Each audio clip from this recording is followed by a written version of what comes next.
Simula kahapon nagtipon na sa labas ng Villamor Air Base ang mga taga-suporta ni dating Pangulong Rodrigo Duterte. At live mula sa Villamor Air Base sa Pasay City na sa frontline ng balitang yan, si Hannibal Talete. Hannibal, may mga taga-suporta bang nagpapalipas ng gabi or nagpalipas ng gabi dyan? Anong nabalitaan mo?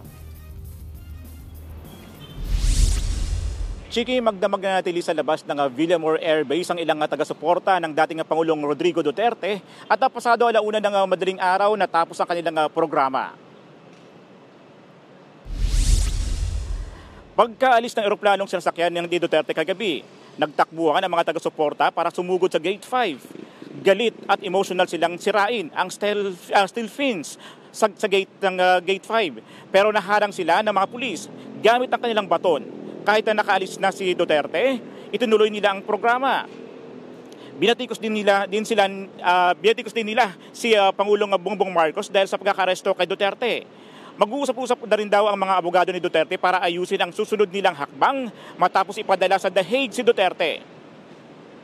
Chiki, nagpalit na ng mga pulis dito sa may palibot ng Villamor Air Base at sa ngayon may ilang mga taga-suporta na lamang dito na nanatili at para magbantay dito sa labas ng Villamor Air Base.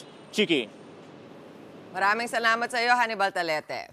Mga kapatid, Dimples Romana po, kumpletuhin ang inyong umaga ng mga kwentong puno ng inspirasyon. Salubungin po ang bawat araw ng may ngiti at pag-asa. Kaya't mag-subscribe na po at mag-follow na sa aming social media pages ng News 5.